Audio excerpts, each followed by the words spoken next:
Hi, my name's Pete. Welcome back to the channel.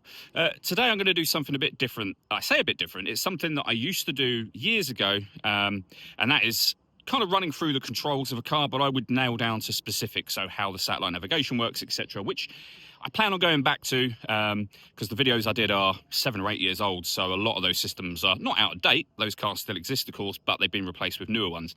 The purpose of this video is to run through the controls of cars, generally speaking. So this is a 70 plate BMW 320d Sport Touring, as you can see. I'm going to run through the basic interior controls. This is just an overview of what's inside the car.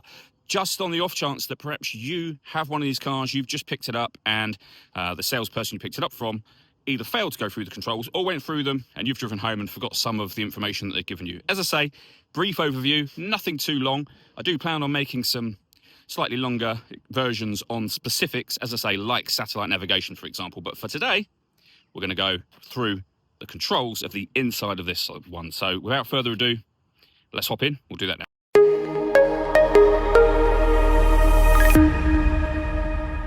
Okay, now that we're inside the car, we're going to start with the dials. Over on the far left-hand side, first of all, we have the fuel gauge, followed by the speedometer.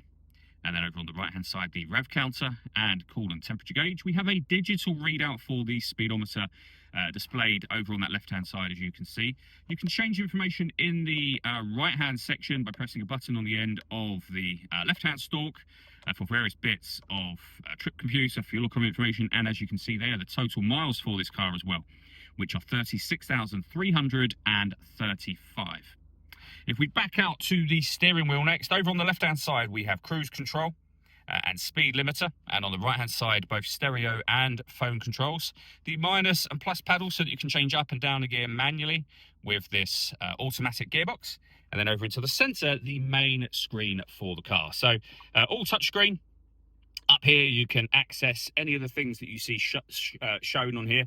The main things, of course, being satellite navigation. Really nice clear colour display. It's a very easy system to use. You can come back out to the home screen at any time you wish to. That's the traffic announcements cutting in, which of course you can turn on or off should you wish to. Over on the right hand side is where you'll access your normal audio menu, if you like, where you can access your radio, so FM and DAB. Your own music collection, Bluetooth audio as well, screen mirroring, so you can pair up your mobile device for such things as Apple CarPlay, for example.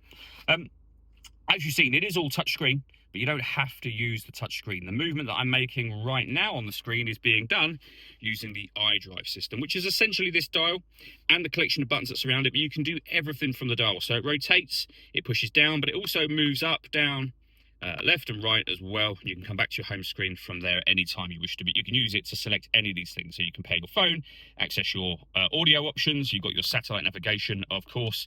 And if I pop the vehicle into reverse, as you can see, we have a 360 parking camera. So reversing camera and a bird's eye view of exactly where the car is parked right now.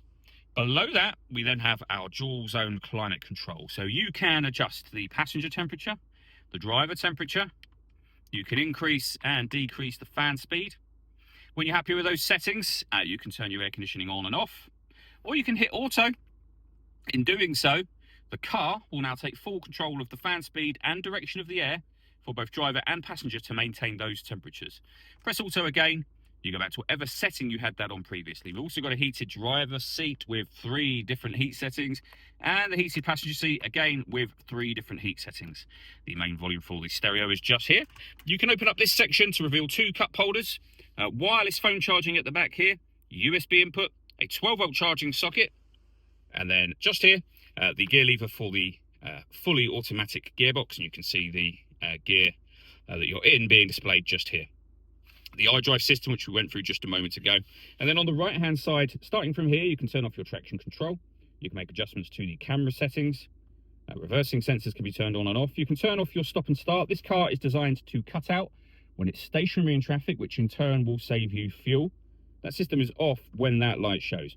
This button turns the engine itself on and off. You just need to make sure the key is in the vehicle with you.